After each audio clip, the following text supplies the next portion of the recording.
Imagine encontrar um artista tão talentoso que sua obra se torna perigosa. Tão realista que você começa a duvidar do que é apenas tinta e o que é carne. Em Um Modelo de Pickman, Lovecraft não escreve apenas sobre monstros. Ele nos coloca cara a cara com o medo como uma forma de arte. Publicado em 1927 na Weird Tales, O Modelo de Pickman é um conto de Lovecraft que foge um pouco dos padrões do autor, principalmente na sua forma. Nesse conto, nós conhecemos o Thurber, o nosso narrador, que está contando para o seu amigo Elliot sobre a última vez que ele se encontrou com o pintor Richard Upton Pickman, que ele descreve como um prodígio, mas que, apesar de ser extremamente talentoso, tinha uma predileção por pintar coisas grotescas, e por causa disso ele foi levado ao ostracismo e também foi expulso do Clube de Artes de Boston. Nós vemos então o relato do Thurber sobre a última vez que ele encontrou com o Pickman e como isso o mudou de uma forma não muito boa. E logo nos primeiros parágrafos o Lovecraft já eleva o nível de tensão lá no alto, ao mesmo tempo que ele vai construindo o nosso protagonista. E como que o Lovecraft faz isso? Ele coloca o Thurber no começo do conto se desculpando com o Elliot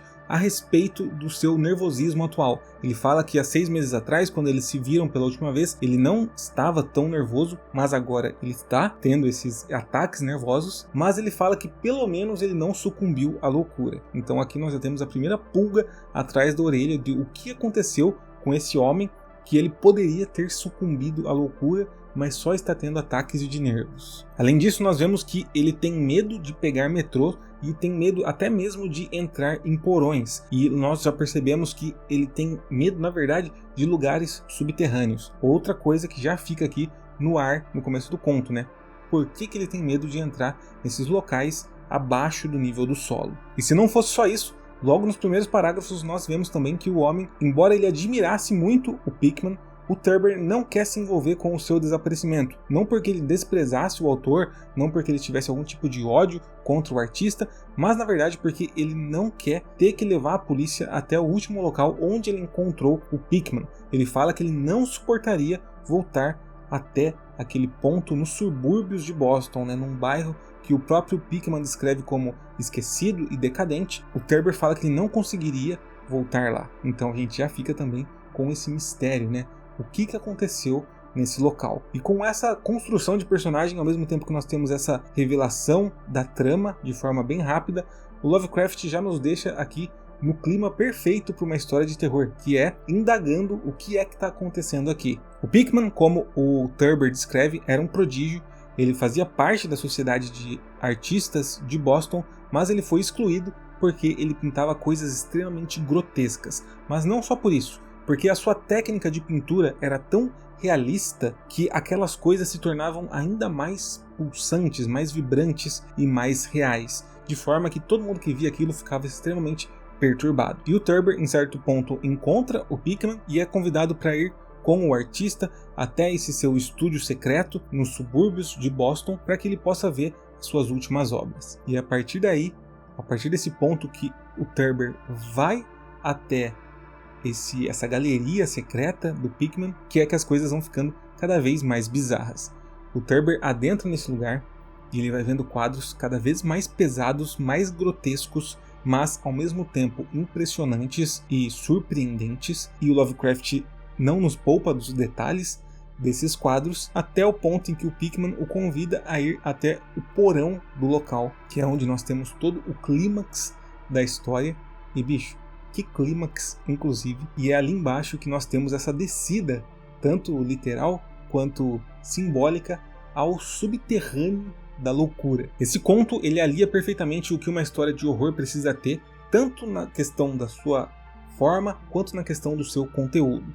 O conteúdo grotesco está aqui em tudo isso que eu acabei de falar, né? Nas pinturas do Pickman, nessa realidade exacerbada, e em como ele imaginava essas coisas, e também nós temos a questão da forma do conto. Nós temos aqui um estilo de narrativa que foge um pouco do padrão do Lovecraft, porque nós não temos aqui um relato escrito ou coisa do tipo. Nós temos aqui uma espécie de monólogo do Thurber, que ao mesmo tempo que nós sabemos que ele está conversando com o Elliot, né, o seu interlocutor, nós não vemos a presença do Elliot em nenhum momento do conto. Nós percebemos que ele está ali devido às próprias reações do Thurber, mas o Elliot não tem voz no conto. Isso faz com que pareça que o Thurber está contando a história pra gente. É como se nós estivéssemos ali num bar ouvindo todo esse conto de horror diretamente da fonte primária da coisa. Então, ao nos colocar dentro da história, o Lovecraft consegue criar uma história mais assustadora ainda. Porque nós somos os verdadeiros ouvintes desse relato perturbador do narrador. Além disso tudo, né, além de ser um ótimo conto de horror com um final bem impactante, inclusive o Lovecraft deixa ali para o último parágrafo a revelação, né, de tudo que ele veio construindo. E bicho, quando a gente chega no último parágrafo, a gente tem uma porrada. É realmente uma revelação que ressignifica o conto e faz a gente pensar um pouco sobre alguns temas. Então, se você não leu, leia, inclusive, esse conto que eu li nessa versão aqui, o Lovecraft Medo Clássico, volume 2. Inclusive, ó, o conto está aqui, ó, nessa página. Essa edição aqui é muito legal. Tem ilustrações, tem o corte trilateral bonitão, tem fitilho, enfim. Eu vou deixar o link dessa edição ali na descrição para quem se interessar. Mas voltando ao assunto, né, que eu estava falando, é que esse conto, né, além de ser uma ótima história de horror com um final muito impactante, que, assim, outro parêntese aqui, talvez o final nos dias de hoje, se fosse uma história atual, né, no que se passa nos dias atuais, o impacto ali não seria tão forte. Mas a gente tem que pensar que isso aqui é uma história de 100 anos atrás. Então, o que acontece ali na última cena realmente tem um impacto muito legal, ainda mais se você considerar, né, o contexto da época, né? Enfim, eu não quero dar spoilers aqui, mas quem leu sabe qual que é o plot twist, e quem não leu, vale. Voltando ao assunto de novo, né, me perdi 2 vezes aqui. Além de nós termos aqui uma ótima história de horror, nós também temos uma espécie de meta-comentário do Lovecraft aqui a respeito de se fazer histórias de horror. É uma opinião minha, tá? Eu não sei se era isso mesmo o objetivo dele aqui, mas lendo, eu acho que algumas falas que estão na boca do narrador talvez sejam falas do próprio Lovecraft. Sabe, é preciso técnica e compreensão profunda da natureza para produzir pinturas como as de Pickman. Qualquer amador que desenhe capas de revista é capaz de jogar manchas de tinta ao léu e chamar de pesadelo, sabá das bruxas ou até retrato do diabo. Mas apenas um grande pintor consegue criar a partir disso algo de fato assustador e verdadeiro. Porque apenas um artista de verdade conhece a real anatomia do terrível ou a fisiologia do medo, o tipo exato de linhas e proporções que nos conecta a instintos ou memórias remotas de pavor, além dos contrastes adequados e técnicas de iluminação que perturbam o sentido adormecido da estranheza. Então parece que o Lovecraft está querendo falar aqui, como eu disse, é uma opinião minha, né, sobre como fazer horror é difícil. Enquanto fazer alguém rir, fazer alguém chorar com um conto, fazer alguém refletir é mais fácil, né? Fazer alguém ter realmente medo de algo é realmente uma tarefa mais árdua. E parece que o Lovecraft está fazendo aqui uma espécie de autoelogio, né? Porque, de fato, ele consegue dar medo com os seus contos. Mas não sei, parece que tem aqui esse meta-comentário sobre como fazer boas histórias de horror e não cair nos pastiches, né?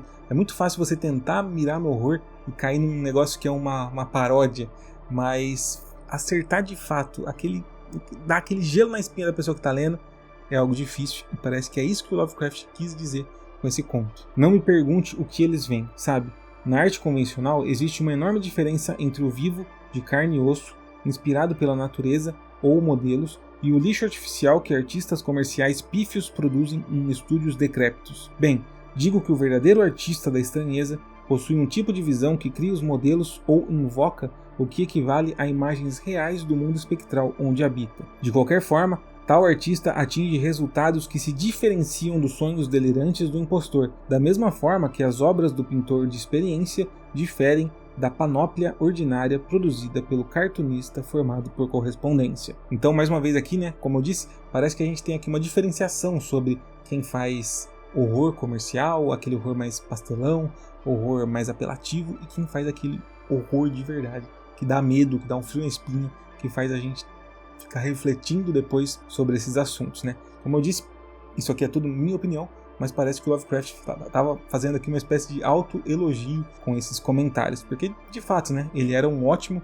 artista do horror. E talvez, tá me ocorrendo aqui um outro pensamento agora, talvez o Pickman ter sido excluído da Sociedade de Artistas de Boston pelo fato dele produzir arte de horror, talvez seja também um paralelo com o próprio Lovecraft, né? Embora ele seja um autor considerado um dos clássicos do horror, na sua época ele não era considerado um grande escritor de livros, né? de literatura, de alta literatura. Ele não era considerado um erudito e coisa do tipo. Até hoje, né, se você pegar autores de horror, eles parecem que são colocados num patamar abaixo de autores de outros gêneros. Embora os livros de horror vendam pra caramba e tudo mais, parece que quando a gente está falando de reconhecimento acadêmico, parece que eles ficam sempre um pouco abaixo. E talvez o Lovecraft já estivesse falando também a respeito disso 100 anos atrás, sobre como pessoas que produzem horror, produzem arte grotesca e mais repulsiva, né, que desperta esses sentimentos tidos como negativos, às vezes não são colocados junto com as pessoas que produzem outros tipos de arte mais aceitáveis pela sociedade. Enfim, como eu disse, só um devaneio meu aqui, mas pode ser que exista sim esse paralelo. Eu preciso estudar mais sobre a vida do Lovecraft para cravar que foi isso aqui que aconteceu, mas não sei, pode ser um prisma interessante para a gente olhar para esse conto. O horror que o Pickman criava aqui no conto não era gratuito, ele era extremamente estudado, meticuloso e calculado para causar o impacto. Da mesma forma que o Lovecraft também calculava muito bem o que ele queria fazer com os seus contos e com a sua arte. E no final nós temos aqui uma discussão sobre qual é a fronteira do que pode ser imaginado e aquilo que é testemunhado. Então nós temos em O Modelo de Pickman um baita conto de horror que talvez tenha um meta-comentário sobre a arte do horror em si e talvez até uns paralelos com a vida e obra do próprio Lovecraft. É uma baita história. Se você não leu, leia. E se você quiser, né, adquira essa edição aqui pelo link que eu vou deixar aqui embaixo. Se você gostou dessa análise, deixa aqui o seu joinha. E se você quiser ver mais contos do Lovecraft sendo analisados aqui no canal, comenta ali embaixo qual que é o próximo conto que você quer ver por aqui. E por enquanto, dá uma olhada nesse outro vídeo aqui.